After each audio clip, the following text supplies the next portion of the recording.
Shalom, shalom à tous les Israélites, à tous les sadikim à travers les nations, à tous les sadikim, les vrais kadosh d'Israël, les vrais kadosh des nations, que ce soit en Afrique, en Europe. Nous ne faisons pas d'ethnocentrisme, comme j'ai l'habitude de le dire. Le Seigneur, même dans sa punition, quand il garde l'homme, il laisse la sagesse prospérer depuis la nuit des temps, depuis le déluge, depuis la tour de Babel.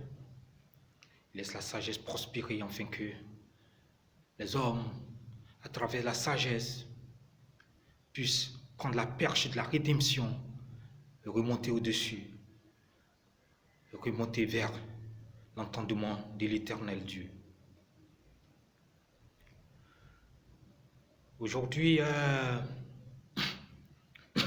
Aujourd'hui, nous allons faire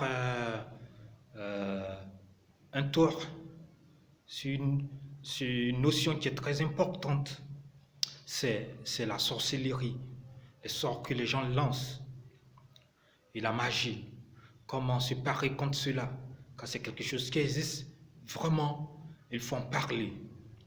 Surtout de nos jours, c'est devenu encore plus, c'est encore plus utilisé de nos jours. Alors, un homme de Dieu a pour devoir de donner les recettes afin que les croyants, afin que les fidèles de Dieu puissent s'en sortir.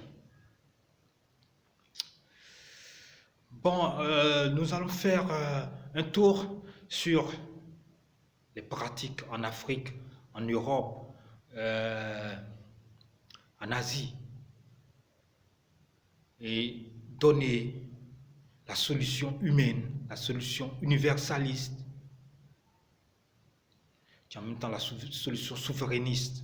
Parce que comme j'ai l'habitude de le dire, l'universalisme n'est que le souverainisme à l'échelle étendue. Et le souverainisme, ce n'est que l'universalisme dans son microcosme. C'est très important de le savoir parce que l'univers est comme un principe du macrocosme, c'est-à-dire un principe étendu à l'échelle, à la grande échelle, mais l'univers aussi, c'est ce qui se fait au niveau du microcosme, c'est-à-dire à l'échelle la plus petite.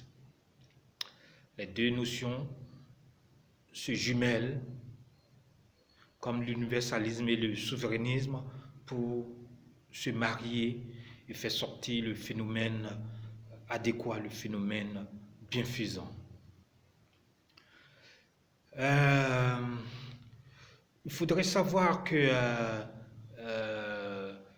la sorcellerie est condamnée par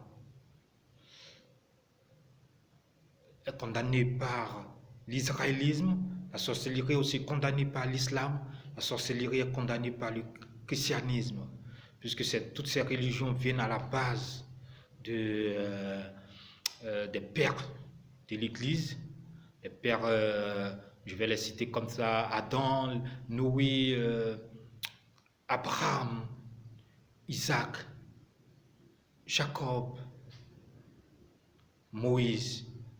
Et on dirait au niveau de la conception étendue à un pays, tout ça tient d'Israël, de la conception d'Israël, c'est-à-dire celui qui se bat par Dieu, qui se bat avec Dieu en ami, en union avec lui, et non celui qui se bat par les nations.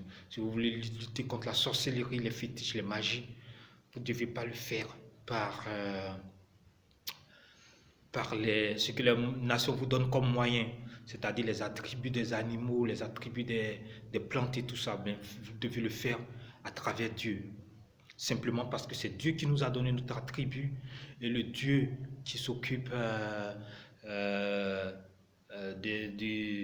ces trois religions qui à la base se partagent la rédemption, se partagent le rachat de tous ces peuples sur tous ces continents, que ce soit en Asie, en Afrique. C'est ces trois religions qui essaient de partager le rachat, c'est-à-dire de partager la punition qui doit sortir de l'existence. C'est ces trois-là qui nous existons ici. Quand il y a un rachat à faire, quand il faut partager ce rachat, c'est ces trois religions qui se partagent ce rachat, ce qui fait que ces trois religions sont en général maintenues par l'Éternel Dieu, afin que le péché qui a été fait soit effacé. C'est important parce que un sort tient d'un péché.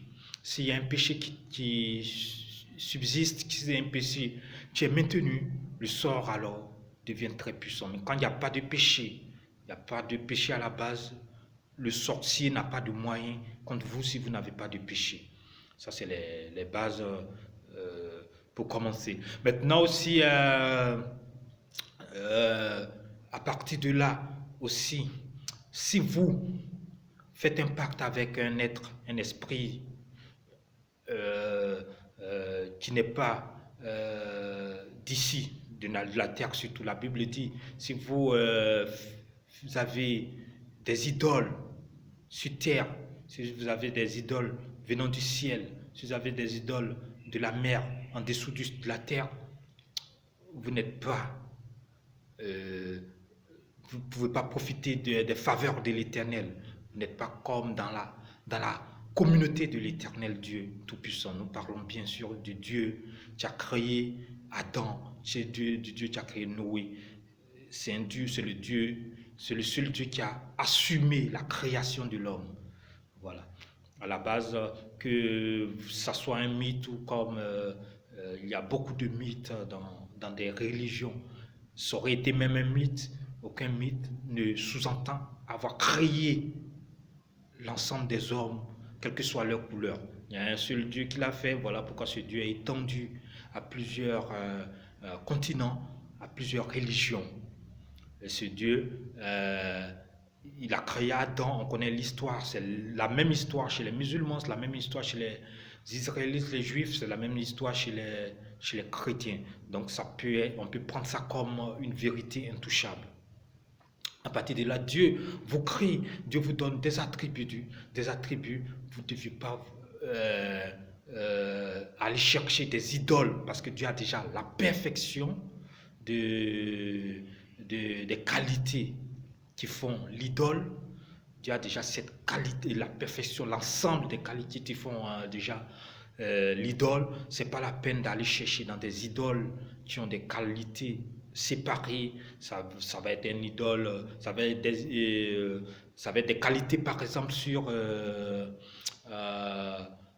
je ne sais pas, la fécondité, ça va être des qualités sur la force physique, des qualités sur la production financière et tout, alors que l'Éternel Dieu rassemble ces qualités en une seule personne, en lui seul. C'est pour cela que l'Éternel Dieu ne permet pas qu'on parte chercher d'autres qualités, des idoles ailleurs, alors qu'il a déjà la perfection, l'ensemble de ses qualités.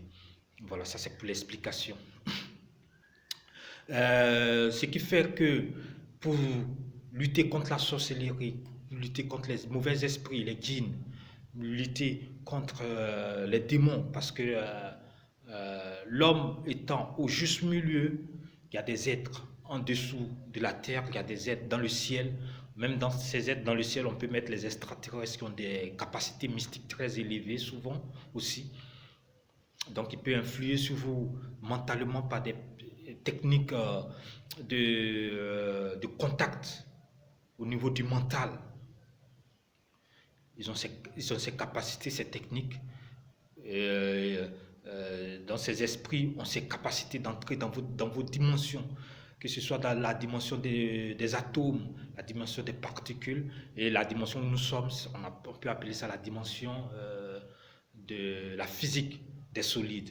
Ça, c'est comme ça les scientifiques parlent. J'essaie d'utiliser un peu leur domaine pour montrer ça scientifiquement, parce que c'est de la métaphysique, c'est aussi scientifique. Nous ne parlons pas comme ça sur seulement ce qui ne peut pas être démontré physiquement.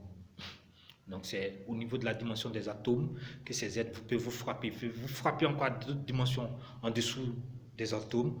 Mais tout ça, il y a une seule manière de se protéger, c'est surtout de ne pas faire des contrats avec ces esprits, de ne pas faire des alliances, des rites avec ces esprits. Parce que dès le moment où vous faites des rites, vous autorisez ces esprits à rentrer dans votre maison.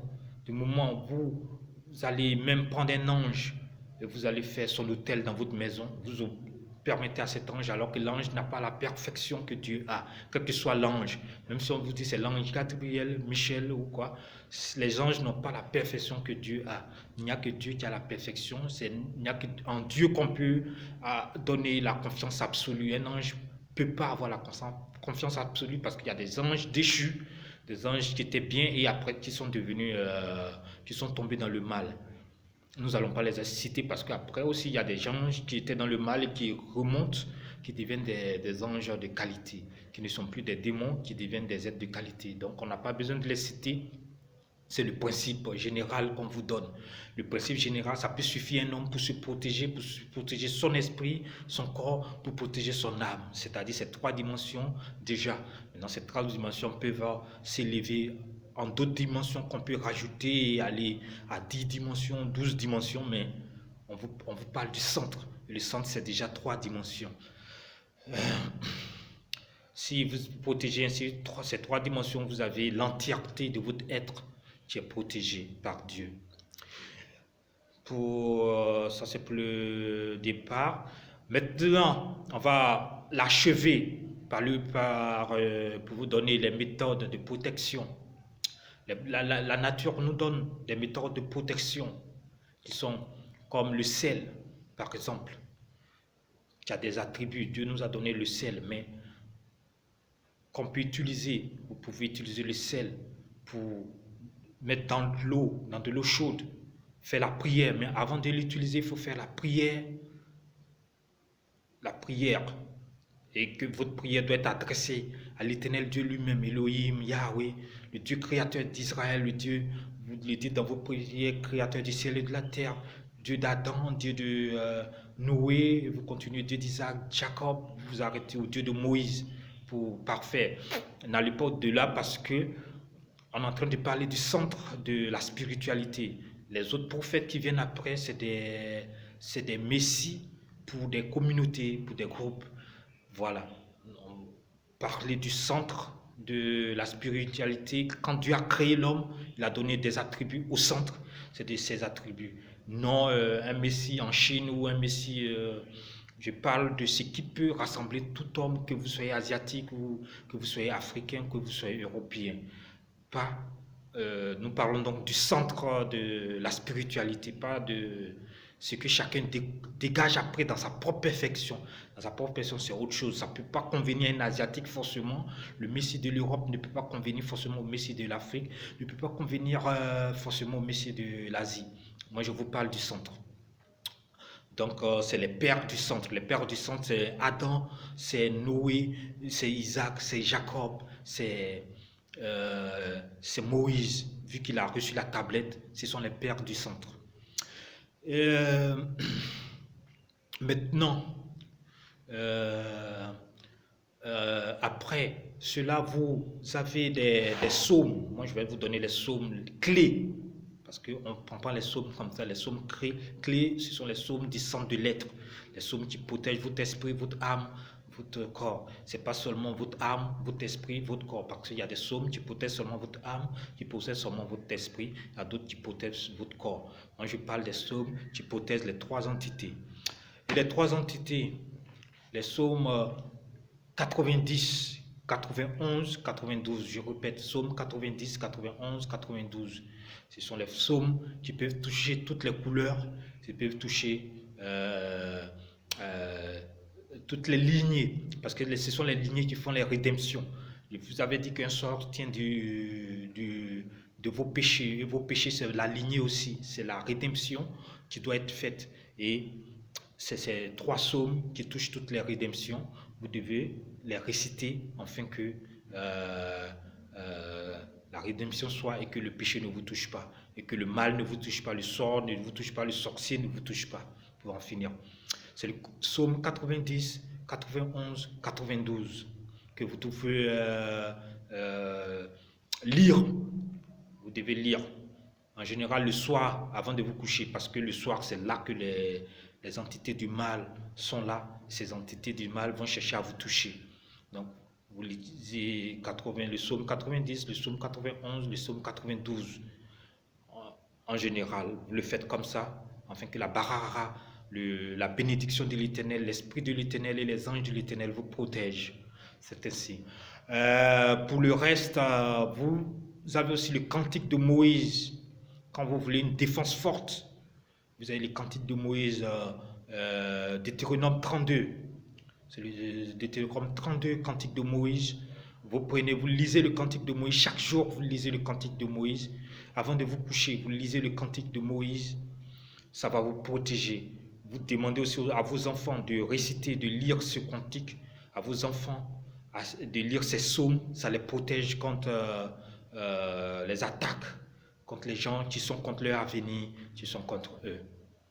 Au-delà de ça, vous continuellement, vous utilisez en général le sel qui est très efficace. De temps en temps, pas tout le temps, sinon ça devient comme de l'idolâtrie. De temps en temps, vous prenez du sel, vous mettez dans l'eau, vous priez sur l'eau et vous dites Amen à la fin. Vous dites Baruch Hashem, Baruch Elohim, Yahweh à la fin de la prière. Ainsi vous tirez vers l'Éternel Dieu lui-même qui est au centre de tout ça, qui est au centre de la spiritualité. Je ne parle pas forcément des groupes d'église, des groupes de... je suis en train de parler du centre de la spiritualité, non. C'est que le groupe organise, le groupe, la spiritualité du groupe, c'est autre chose. Vous avez une spiritualité personnelle qui tient de l'Éternel Dieu lui-même, le Dieu créateur du ciel et de la terre, le Dieu d'Israël. Et vous avez la spiritualité de votre groupe qui peut être le groupe musulman, qui peut être le groupe chrétien. Voilà, c'était ce que j'avais à vous dire, que l'Éternel veille sur nous en ces temps durs où la sorcellerie est devenue un moyen pour beaucoup de nations. Prier, continuer à prier, à réciter les psaumes, à faire des offrandes à l'Éternel Dieu. Voilà, n'oublions surtout pas que les offrandes à l'Éternel Dieu, comme on le dit dans les Lévitiques, dans le livre Lévitique de la Bible, de la Sainte Bible, c'est important. Apprenez à lire les lois de la Bible, ça aussi ça protège, et à faire des offrandes comme on le demande, des holocaustes comme on le demande dans la Bible. Ça permet aussi d'éliminer les esprits les plus forts ne peuvent pas résister quand vous faites des offrandes à l'Éternel Dieu lui-même, tel la Bible le demande. C'est pas de la sorcellerie, c'est comme la Bible le demande, vous faites des offrandes à l'Éternel Dieu comme la Bible le demande. Ok, et non autrement comme la Bible le demande. C'était ça. Sur ce, je vais vous laisser. Que le Seigneur veille sur nous, que l'harmonie de l'Éternel Dieu dans les firmaments jaillisse sur nous en bien. Amen. Baruch Hashem, Baruch Elohim Yahweh. Amen.